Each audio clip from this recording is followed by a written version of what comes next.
ಚಿಂಗಾಲಲ ವಿಶೇಷ ಕಾರ್ಯಕ್ರಮಕ್ಕೆ heartly welcome. ನಾನು ಆದರ್ಶಿನಿ, ನನ್ನ ಜೊತೆಗೆ ನನ್ನ ಕೊಲೀಗ್ ಕಾರ್ತಿಕ್ ಇದ್ದಾರೆ. ಹಾಯ್ ಕಾರ್ತಿಕ್. Hi ma'am. ಹೇಗಿದೆ ಜೋಶ್? ಜೋಶು ಹೊಸ ಟೀಮ್ನೊಂದಿಗೆ ಮತ್ತೆ ವೆಲ್ಕಮ್ ಬ್ಯಾಕ್ ಮಾಡ್ತಾ ಇದ್ದೇವೆ 2025ಗೆ. ಈ ಬಾರಿ ಮತ್ತೆ ಕಪ್ ನಮ್ದೇ ಅಂತಾನೆ ಹೇಳಕ್ ಇಷ್ಟಪಡ್ತೇನೆ. ಸೊ RCBಗೆ ಕಪ್ ಗೆಲ್ಲೋ ಯೋಗ್ಯತೆ ಇದೆಯಾ? ಇದೆ, ಯಾಕಂದ್ರೆ ಈ ಬಾರಿ ಬೌಲರ್ಸ್ ಗಳಿಗೆ ಜಾಸ್ತಿ ಫೋಕಸ್ ಮಾಡಿದ್ದಾರೆ ಅಂತಾನೆ ಹೇಳ್ಬೋದು. ಒಂದ್ ಕಡೆ ನಮ್ಮ ಸ್ವಿಂಗ್ ಭೂವಿ ಅವರು ಕೂಡ ಎಂಟ್ರಿ ಕೊಟ್ಟಿದ್ದಾರೆ ಟೀಮ್ಗೆ, ಮತ್ತೆ ಲಿವಿಂಗ್ ಸ್ಟೋನ್ ಆಗಿರಬಹುದು, ಆಮೇಲೆ ಬೆತಲ್ ಆಗಿರಬಹುದು. ಒಳ್ಳೆ ಸ್ಟ್ಯಾಂಡರ್ಡ್ ಟೀಮ್ನ ಈ ಸಾರಿ ನಮ್ಮವರು ಖರೀದಿ ಮಾಡಿದ್ದಾರೆ ಮೆಗಾ ಆಕ್ಷನ್ ನಲ್ಲಿ ಅಂತಾನೆ ಹೇಳ್ಬೋದು. ಕೆಲವೊಂದು ಜನಕ್ಕೆ ಅನಿಸ್ಬೋದು ಏನೋ ಟೀಮಲ್ಲಿ ಬ್ಯಾಲೆನ್ಸ್ಡ್ ಇಲ್ಲ, ಈ ಬಾರಿ ಮ್ಯಾಕ್ಸ್ವೆಲ್ನ ಬಿಟ್ಟರು, ಇವರು ಯಾರು ಪಫ್ ಡುಪ್ಲೆಸಿಸ್ನ ಬಿಟ್ಟರು, ಎಷ್ಟೋ ಸ್ಟ್ಯಾಂಡರ್ಡ್ ಪ್ಲೇಯರ್ಸ್ಗಳನ್ನೆಲ್ಲ ಮೆಗಾ ಆಕ್ಷನ್ ಅಲ್ಲಿ ಬಿಟ್ಟರು.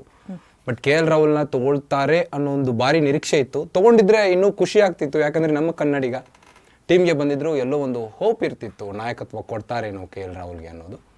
ಅದು ಬಿಟ್ರೆ ನಮ್ಮ ಟೀಮು ವೆರಿ ವೆಲ್ ಸೆಟ್, ಚೆನ್ನಾಗಿದೆ ಟೀಮ್ ಅಂತಾನೆ ಹೇಳ್ಬೋದು. ಸ್ಟಾರ್ ಪ್ಲೇಯರ್ಸ್ನ ಸೆಲೆಕ್ಟ್ ಮಾಡೋದಕ್ಕಿಂತ ಪ್ಲೇಯರ್ಸ್ ಯಾರು ಸ್ಟ್ರಾಂಗ್ ಇದ್ದಾರೆ ಅಂಥವ್ರನ್ನ ಸೆಲೆಕ್ಟ್ ಮಾಡಿದ್ದಾರೆ ಆ್ಯಕ್ಚುಲಿ ಈ ಸಲ. ನಾವು ನೀಟಾಗಿ ಟೀಮ್ನ ನೋಡೋದಾದರೆ, ಹಾಗೆ ಲಾಸ್ಟ್ ಇಯರ್ ಬಗ್ಗೆ ಮಾತಾಡೋದಾದರೆ 8 ಮ್ಯಾಚ್ ಆಡಿದ್ವಿ. 8 ಮ್ಯಾಚ್ನಲ್ಲಿ 1 ಮ್ಯಾಚ್ ಗೆದ್ದಿದ್ವಿ. ಅದಾದ ನಂತರ ಸೆಕೆಂಡ್ ಸೆಟ್ಟಲ್ಲಿ ಆಡಿದಾಗ 6 ಮ್ಯಾಚ್ ಆಡಿದ್ವಿ, 6ಕ್ಕೆ 6 ಗೆದ್ದಿದ್ವಿ, ಕ್ವಾಲಿಫೈ ಆಗಿದ್ವಿ. ಆ್ಯಕ್ಚುಲಿ ನಾವು ಕಪ್ ಗೆಲ್ಲೋದಕ್ಕಿಂತ CSK ವಿರುದ್ಧ ಆಡಿ ಗೆದ್ದವಲ್ಲ ಅನ್ನೋ ಖುಷಿನಲ್ಲಿ ಕಪ್ ಗೆಲ್ದಿದ್ರು ಪರವಾಗಿಲ್ಲ ಅನ್ನೋದು. ಒಂದ್ ಕಡೆ ಚಿನ್ನಸ್ವಾಮಿ ಸ್ಟೇಡಿಯಂ ಅಲ್ಲಿ ಎಲ್ಲೋ ಒಂದ್ ಕಡೆ ಅಯ್ಯೋ ಇನ್ನೇನ್ ಸೋತೆ ಬಿಟ್ವಿ ನಾವು. ಧೋನಿ 6 ಹೊಡೆದ್ರು, ರೂಫ್ ಟಾಪ್ ಇನ್ನೇನ್ ಟಚ್ ಆಯ್ತು ಬಾಲು, ಅಪ್ಪ ಸೋತ್ವಿ, ಮ್ಯಾಚ್ ಕೈ ಚೆಲ್ಲಿದ್ವಿ ಅಂತಾನೆ ತಿಳ್ಕೊಂಡಿದ್ವಿ, ಇನ್ನೇನ್ ಪ್ಲೇ ಆಫ್ ಎಂಟ್ರಿ ಕೊಡಲ್ಲ ನಾವು ಅಂತಾನೆ ತಿಳ್ಕೊಂಡಿದ್ವಿ. ಬಟ್ ಹೇಗೋ ದೇವ್ರ ಇಚ್ಛೆ, ವಿರಾಟ್ ಕೊಹ್ಲಿ ಅವರೊಂದು ಅದೃಷ್ಟ ಅನ್ಬೋದು, ಗೆದ್ಕೊಂಡು ಪ್ಲೇ ಆಫ್ ಎಂಟ್ರಿ ಇಟ್ವಿ. ಅದಾದ್ಮೇಲೆ ಪ್ಲೇ ಆಫ್ ಅಲ್ಲಿ ಸೋತು ಮತ್ತೆ ಮನೆಗೆ ಬಂದ್ವಿ. ಅದೇನು ಬೇಜಾರಿಲ್ಲ. ಬಟ್ ಚೆನ್ನೈ ಜೊತೆ ಗೆದ್ದು ಕಪ್ ಗೆದ್ದಷ್ಟೇ ಖುಷಿ ಆಯ್ತು ನಮಗೆ. ಯಾವತ್ತೂ ಎಲ್ಲೋ ಜೊತೆ ನಮ್ದು ಬಿಗ್ ಫೈಟ್ ಅಂತಾನೆ ಹೇಳ್ಬೋದು. ಹೌದು, ಅದೊಂಥರ ರೈವಲ್ರಿ ಮ್ಯಾಚ್ ಆಗಿತ್ತು. ಆ್ಯಂಡ್ ನಾವು ಗೆದ್ದಿದ್ದು ಬಹಳಷ್ಟು ಖುಷಿ ಕೂಡ ತಂದಿದೆ. ಆ್ಯಂಡ್ ಇವತ್ತು ನಾವು ಬ್ಯಾಟರ್ಸ್ ಬಗ್ಗೆ ಮಾತಾಡೋದಾದ್ರೆ, ನಮ್ಮ ಟೀಮ್ ಪ್ಲೇಯರ್ಸ್ ಬಗ್ಗೆ ಮಾತಾಡೋದಾದ್ರೆ ಸ್ಟ್ರಾಂಗ್ ಆಗಿದ್ದಾರೆ ಬ್ಯಾಟಿಂಗ್ ಫೀಲ್ಡ್ನಲ್ಲಿ.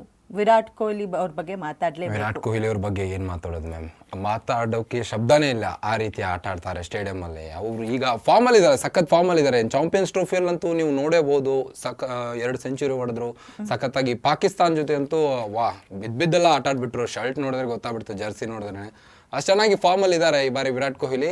ಈ ಬಾರಿ ವಿರಾಟ್ ಕೊಹ್ಲಿ ಮತ್ತೆ 2016ರಲ್ಲಿ ಏನು ಒಂದು 1000 ಗಡಿ ರನ್ ಏನು ಹೊಡೆದಿದ್ರಲ್ಲ ಒಂದೇ ಸೀಸನ್ ಅಲ್ಲಿ, ಅದೇ ರೀತಿ ಈ ಬಾರಿನೂ ಕಮ್ ಬ್ಯಾಕ್ ಮಾಡ್ತಾರೆ ಅನ್ನೋ ನಿರೀಕ್ಷೆ ಇದೆ ಮ್ಯಾಮ್. ಹೌದು, 2000 ರನ್ ಗಡಿ ದಾಟ್ದಂಥ ಏಕೈಕ ಆಟಗಾರ ವಿರಾಟ್ ಕೊಹ್ಲಿ ಅವರು. ಸೊ ವಿರಾಟ್ ಕೊಹ್ಲಿ ಅವ್ರು ಏನಾದರೂ ಫೀಲ್ಡ್ನಲ್ಲಿ ಇದ್ರೆ ಅಗ್ರೆಸಿವ್ನೆಸ್ ಏನಿರ್ಬೋದು, ಹಾಗೆ ಅದೊಂಥರ ಮಜಾನೇ ಬೇರೆ. ಸೊ ಈ ಸಲ ಕ್ಯಾಪ್ಟನ್ಕಿನ್ನ ಅವರು ಲೀಡರ್ ಆಫ್ ದ ಟೀಮ್ ಅಂದ್ರೆ ತಪ್ಪಾಗಲ್ಲ, ಅವ್ರ ಶಿಷ್ಯನ ಕ್ಯಾಪ್ಟನ್ ಮಾಡಿದ್ದಾರೆ. ಅದ್ರ ಬಗ್ಗೆ ಏನು ಮಾತಾಡೋಣ? ರಜತ್ ಪಾಟಿದಾರ್ ಅವ್ರ ಬಗ್ಗೆ ಹೇಳ್ತಾ ಇದ್ದೀರಿ. ಹೌದು, ರಜತ್ ಪಾಟಿದಾರ್ ಅವರು ಆಕ್ಚುಲಿ ಹೇಳ್ಬೇಕಂದ್ರೆ ವಿರಾಟ್ ಕೊಹ್ಲಿ ನೆಕ್ಸ್ಟ್ ಟೀಮ್ ಅಲ್ಲಿ ಒಳ್ಳೆ ಗುರುತಿಸ್ಕೊಂಡಿರೋರು RCB ಯಲ್ಲಿ. ರಜತ್ ಪಾಟಿದಾರ್ ಅವ್ರ ಬ್ಯಾಟಿಂಗ್ ಬಗ್ಗೆ ಹೇಳ್ಬೇಕಾದ್ರೆ, ಇವರು ಸ್ಪಿನ್ನರ್ಸ್ ಗಳಿಗೆ ಒಬ್ಬ ಸಿಂಹ ಸ್ವಪ್ನರಾಗಿನೇ ಕಾಡ್ತಾರೆ ಅಂತಾನೆ ಹೇಳ್ಬೋದು. ಯಾಕಂದ್ರೆ ಅಷ್ಟೊಂದು ಬಿಗ್ ಶಾಟ್ಸ್ ಇರ್ತಾವೆಲ್ಲ ಬ್ಯಾಟಿಂದ, ಅಷ್ಟು ಚೆನ್ನಾಗಿ ಬಾಲ್ನು ಸಹ ಅಷ್ಟೊಂದು ಚೆನ್ನಾಗಿ ಇದು ಮಾಡ್ತಾರೆ. ಯಾವುದೇ ಔಟ್ ಸ್ವಿಂಗ್ ಇರಲಿ, ಇನ್ ಸ್ವಿಂಗ್ ಇರಲಿ, ಅವ್ರಿಗೆ ಯಾವುದು ಲೆಕ್ಕಕ್ಕೆ ಬರೋದಿಲ್ಲ. ಅವ್ರ ಅಗ್ರೆಸಿವ್ನೆಸ್ ಬ್ಯಾಟಿಂಗನ್ನು ಚಿನ್ನಸ್ವಾಮಿ ಸ್ಟೇಡಿಯಮಲ್ಲಿ ನಾವು ಭಾಳ ಸಾರಿ ನೋಡಿದ್ದೇವೆ ರಜತ್ ಪಾಟಿದಾರ್ ಅವ್ರದ್ದು.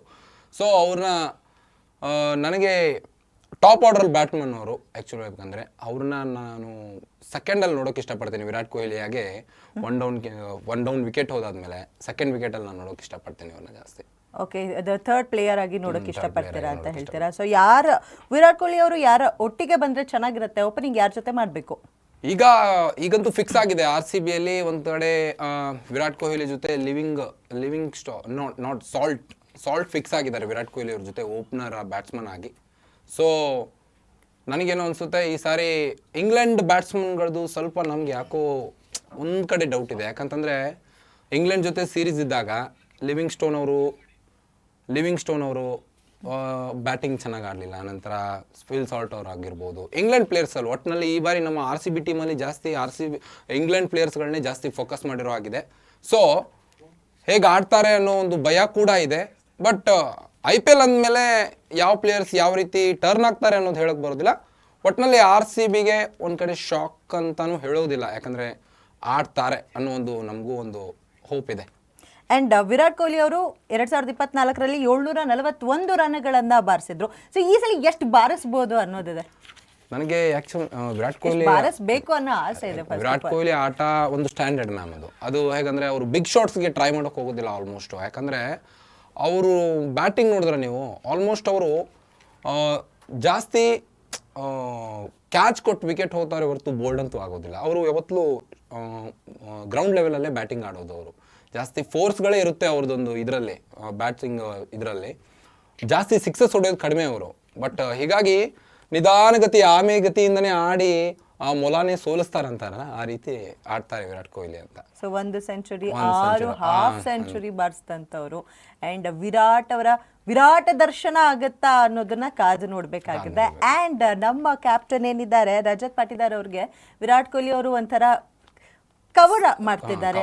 ಅಂಡ್ ಬಹಳಷ್ಟು ಲೀಡ್ ಮಾಡ್ತಾರ ಈ ಸಲ. ಹೇಗಿರುತ್ತೆ ಅವರಿಬ್ಬರ ಕಾಂಬಿನೇಷನ್, ಶಿಷ್ಯ ಮತ್ತೆ ಗುರುವಿನ ಇನ್ನ ವಿರಾಟ್ ಕೊಹ್ಲಿ ಕ್ಯಾಪ್ಟನ್ಸಿ ಆದ ಬಳಿಕ ಅವರ ಫಾರ್ಮ್ ಕೊಂಚ ಏನೋ ಕಳ್ಕೊಂಡ್ರು. ಯಾಕಂದ್ರೆ ಇಂಡಿಯನ್ ಟೀಮಲ್ಲೂ ಕೂಡ ಸ್ವಲ್ಪ ಅವ್ರಿಗೆ ಗುರುತಿಸ್ಕೊಳ್ಳೋಕೆ ಆಗ್ಲಿಲ್ಲ.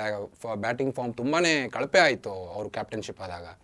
ವಿರಾಟ್ ಕೊಹ್ಲಿ ಅವರು ಸಾಕಷ್ಟು ಮ್ಯಾಚ್ಗಳನ್ನ ಸಹ ಸೀರೀಸ್ಗಳನ್ನ ಸಹ ಸೋತರು. ಹೀಗಾಗಿ ವಿರಾಟ್ ಕೊಹ್ಲಿ ಒಂದು ಕಡೆ ಫಾರ್ಮ್ಗೆ ನಾನು ಬರಬೇಕು, ಇದು ಬೇಡ, ನನಗೆ ನಾಯಕತ್ವದ ಜವಾಬ್ದಾರಿಯಿಂದ ತಪ್ಪಿಸ್ಕೊಂಡು ನನ್ನ ಬ್ಯಾಟಿಂಗ್ ಫಾರ್ಮನ್ನು ನಾನು ರಿಟರ್ನ್ ತೊಗೊಳ್ಬೇಕು ಅನ್ನೋ ನಿಟ್ಟಿನಲ್ಲಿ ವಿರಾಟ್ ಕೊಹ್ಲಿ ಅವರು ಕ್ಯಾಪ್ಟನ್ಶಿಪ್ಗೆ ನಿವೃತ್ತಿ ಘೋಷಿಸಿ ಅದಾದ ನಂತರ ಬ್ಯಾಟಿಂಗ್ ಆಡೋಕೆ ಫಾರ್ಮಿಗೆ ಬರೋಕ್ಕೆ ಸ್ಟಾರ್ಟ್ ಆದರು. ಅದಾದ ಬಳಿಕ ಮತ್ತೆ ಹಿಂದೆ ನೋಡಲೇ ಇಲ್ಲ ವಿರಾಟ್ ಕೊಹ್ಲಿ ಅವರು. ಚೆನ್ನಾಗಿ ಆಡ್ತಾನೆ ಬಂದಿದ್ದಾರೆ. ಬಟ್ ಒಂದು ಅನುಭವ ಇದೆ, ಓವರಾಲ್ ಅನುಭವ ಇದೆ. ಇನ್ನು 2008ರಿಂದ ನಮ್ಮ RCB ಟೀಮಲ್ಲೇ ಆಡ್ತಾ ಇದ್ದಾರೆ, ಅದೊಂದು ಹೆಮ್ಮೆ. ಹೌದು. ಇನ್ನು ವಿರಾಟ್ ಕೊಹ್ಲಿ ಅವ್ರನ್ನೂ ಸಹ ನಮ್ಮ RCB, ನಮ್ಮ ಬೆಂಗಳೂರು, ನಮ್ಮ ಕರ್ನಾಟಕ ಜನತೆ ಮನೆ ಮಗನ ಥರನೇ ನೋಡ್ತಾರೆ ವಿರಾಟ್ ಕೊಹ್ಲಿ ಅವ್ರನ್ನ ಯಾವತ್ತೂ ಬಿಟ್ಕೊಡೋದಿಲ್ಲ. ಒಟ್ಟಿನಲ್ಲಿ ಅನುಭವ ಜಾಸ್ತಿ ವಿರಾಟ್ ಕೊಹ್ಲಿಗೆ. ಇನ್ನು ರಜತ್ ಪಾಟಿದಾರ್ ಅವರ ಒಂದು ಇದಕ್ಕೆ ಬರೋದಾದರೆ, ರಜತ್ ಪಾಟಿದಾರ್ ಅವರು ದೇಶೀಯ ಕ್ರಿಕೆಟರ್ ಅವರು. ಆ್ಯಕ್ಚುಲಿ ಹೇಳ್ಬೇಕಾದ್ರೆ ದೇಶೀಯ ಕ್ರಿಕೆಟಲ್ಲಿ ಅವ್ರದ್ದು ಸಿಕ್ಕಾಪಟ್ಟೆ ದಾಖಲೆಗಳಿವೆ, ಸಾಕಷ್ಟು ಇತಿಹಾಸ ಕ್ರಿಯೇಟ್ ಮಾಡಿದ್ದಾರೆ. ಬಟ್ RCB ಅಂದಾಕ್ಷಣ ಒಂದು ದೊಡ್ಡ ಫ್ರಾಂಚೈಸಿ ಇದೊಂದು ದೊಡ್ಡ ಸಮುದ್ರ ಅಂತಲೇ ಹೇಳ್ಬೋದು RCB. ಇಲ್ಲಿ ಅನುಭವ ಕಡಿಮೆ, ನಾಯಕತ್ವದ ಅನುಭವ ಕಡಿಮೆ. ಯಾರಿಗೆ? ನಮ್ಮ ರಜತ್ ಪಾಟಿದಾರ್ ಅವ್ರಿಗೆ. ಸೊ ಫಸ್ಟ್ ಟೈಮ್ ಕೊಟ್ಟಿದ್ದಾರೆ ರಜತ್ ಪಾಟಿದಾರ್ ಅವ್ರಿಗೆ. ಹೇಗೆ ನಿಭಾಯಿಸ್ತಾರೆ ಅನ್ನೋದನ್ನ ನೋಡೋಣ. ಮಾರ್ಚ್ 22ಕ್ಕೆ ಕೋಲ್ಕತ್ತಾದಲ್ಲಿ KKR ಜೊತೆ ಹೇಗೆ KK ಹಾಕ್ತಾರೆ ನಮ್ಮ RCB ಅನ್ನೋದನ್ನ ಕಾದ್ ನೋಡೋಣ. ಹೊಸ ಅಧ್ಯಾಯ, ಹೊಸ ನಾಯಕ. ಅಂಡ್ ಸ್ಪಿನ್ನರ್ಸ್ ಗಳಿಗೆ ಅವರು ಆಕ್ಚುಲಿ ಸೂಪರ್ ಬ್ಯಾಟ್ಸ್ಮನ್ ಅಂದ್ರೆ ತಪ್ಪಾಗಲ್ಲ. ಸ್ಪಿನ್ನರ್ಸ್ ಗಳಿಗೆ ನಿಜ ರಜತ್ ಪಾಟಿದಾರ್ ಮತ್ತೆ ನಮ್ಮ ಇಂಡಿಯನ್ ಪ್ಲೇಯರ್ಸ್ ಗಳಲ್ಲಿ ಆಲ್ಮೋಸ್ಟ್ ಸ್ಪಿನ್ ಗಳಿಗೆ ಹೆದರುವಂತ ಬ್ಯಾಟ್ಸ್ಮನ್ಗಳು ಆಲ್ಮೋಸ್ಟ್ ಇಲ್ಲ ನಮ್ಮ ಇಂಡಿಯನ್ ಬ್ಯಾಟ್ಸ್ಮನ್ಗಳು.